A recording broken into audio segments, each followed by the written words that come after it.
दोस्तों आज से करीब करीब 7-8 साल पहले जब मैंने अपना फर्स्ट इन्वेस्टमेंट किया था म्यूचुअल फंड में बिना सोचे समझे, तो मैं आपको बताऊंगा कि मैं किस तरह से अपना पैसा ब्लॉक करा बैठा था। और मुझे इस बारे में कोई भी नॉलेज नहीं थी, क्योंकि मुझे पता नहीं था किस फंड में इन्वेस्ट करना चाहिए, किस में नहीं करना चाहिए।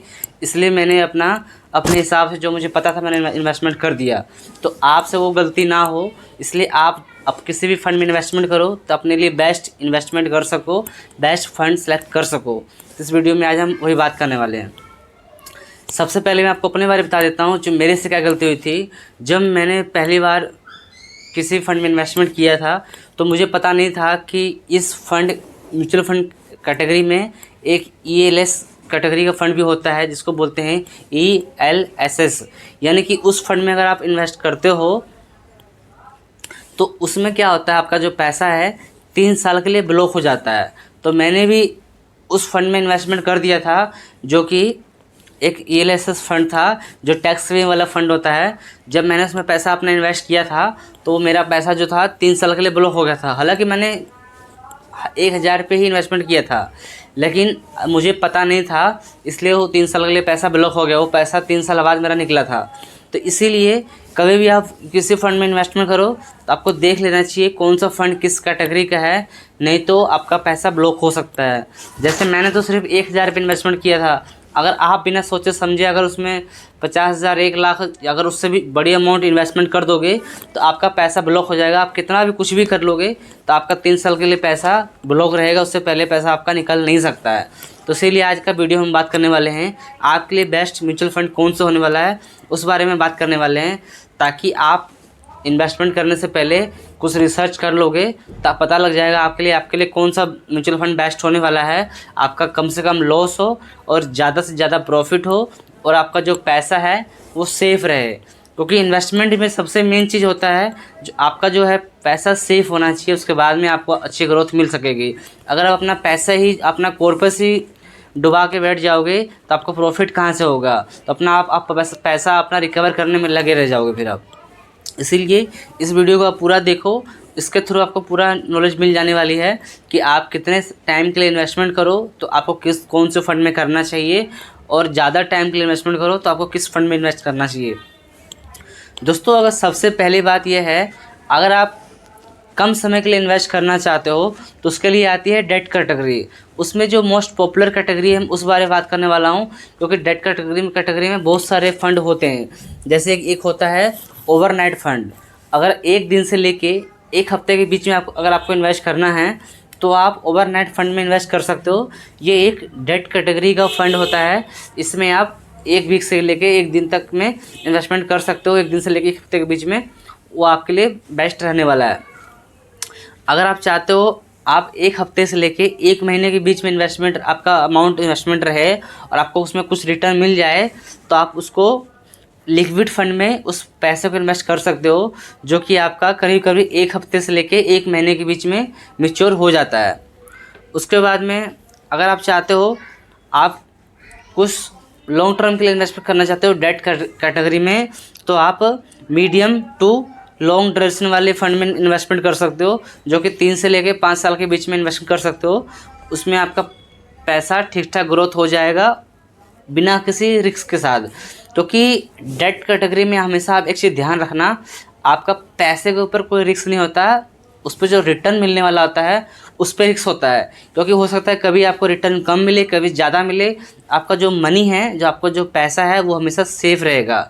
डेट कैटेगरी में ऐसा होता है। तो ये तो हुआ डेट कैटेगरी, जो कि आप कुछ समय के लिए इन्वेस्टमेंट करना सकते हो, 2 साल, 3 साल, 1 साल के लिए, तो इस कैटेगरी में आप कर सकते हो। अगर आप चाहते हो 5 साल से ऊपर इन्वेस्ट करना तो उसके लिए आता है इक्विटी कैटेगरी। जैसे कि लार्ज कैप होता है, मिड कैप होता है, स्मॉल कैप होता है, फ्लैक्सी कैप होता है, मल्टी कैप होता है। इसमें से सबसे जो सेफ़ मानी जाती है वो होता है लार्ज कैप कैटेगरी। अगर आप लार्ज कैप कैटेगरी में इन्वेस्ट करते हो तो आपका जिस तरह से निफ्टी 50 परफॉर्म करता है उसको ही कॉपी करता है, उसके हिसाब से रिटर्न होता है। यानी कि जो निफ्टी का 100 स्टॉक होता है उसको ही देख के ये जो फंड मैनेजर है पोर्टफोलियो बनाता है उस स्टॉक के हिसाब से ही। यानी कि जो टॉप के 100 स्टॉक होते हैं उसमें ही स्टॉक चुन के इन्वेस्ट किया जाता है लार्ज कैप फंड में। अगर आप चाहते हो थोड़ा और ज़्यादा रिस्क लेना 5 साल 7 साल के लिए, तो आप मिड कैप कैटेगरी में जा सकते हो, क्योंकि जो मिड कैप कैटेगरी का जो म्यूचुअल फंड होता है वो मिड साइज कंपनी में इन्वेस्ट करती है, जो कि टॉप 101 से लेके 250 कंपनी तक होती है। यानी कि जो 101 कंपनी के बाद जो 150 कंपनी होती है उसमें इन्वेस्ट करती है। वो थोड़ा सा लार्ज कैप से छोटी कंपनी होती है, मिड साइज कंपनी होती है, उसमें थोड़ा ज़्यादा रिस्क होता है, लेकिन उसमें रिटर्न भी ज़्यादा मिलता है मिड कैप कैटेगरी में। अगर आप चाहते हो 7 साल से भी ज़्यादा इन्वेस्ट करना, 10 साल 7 साल 8 साल 10 साल, अगर आप लॉन्ग टर्म के लिए चाहते हो तो आपको स्मॉल कैप में ज़रूर जाना चाहिए।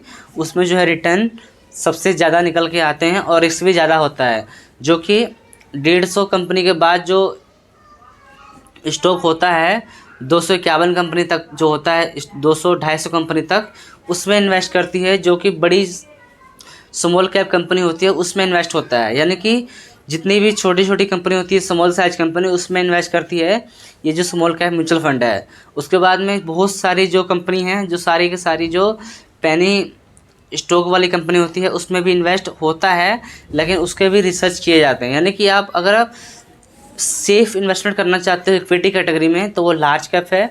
उससे अगर ज़्यादा रिस्क लेना चाहते हो तो मिड कैप कैटेगरी है। अगर उससे भी ज़्यादा रिस्क लेना चाहते हो, रिटर्न लेना ज़्यादा चाहते हो, तो आप स्मॉल कैप कैटेगरी में इन्वेस्ट कर सकते हो।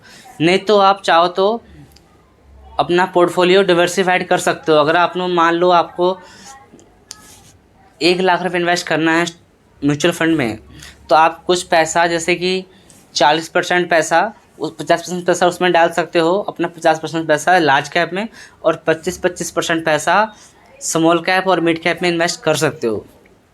और इसमें एक और कैटेगरी होती है, वो होती है फ्लैक्सी कैप। उसमें क्या होता है, फंड मैनेजर टोटली अपने हिसाब से इन्वेस्ट करता है। वो चाहे मार्केट कंडीशन देख के इन्वेस्ट करता है, मिड कैप में करे चाहे स्मॉल कैप में करे चाहे लार्ज कैप में करे, टोटली फंड मैनेजर अपने हिसाब से इन्वेस्ट करता है। और एक कैटेगरी होती है मल्टी कैप कैटेगरी, वो भी सब पैसा इक्विटी में इन्वेस्ट करती हैं। उसमें क्या होता है, जो आपका पैसा है 25% लार्ज कैप कंपनी में इन्वेस्ट होगा और 25% स्मॉल कैप कंपनी में इन्वेस्ट होगा और 25% मिड कैप कंपनी में इन्वेस्ट होगा। और जो बाकी का 25% पैसा बचता है वो फंड मैनेजर अपने हिसाब से इन्वेस्ट कर सकता है। यानी कि 25% पैसा इन्वेस्ट करना ही पड़ेगा mid large small cap company में, ये कंपलसरी है सेबी की गाइडलाइन के हिसाब से।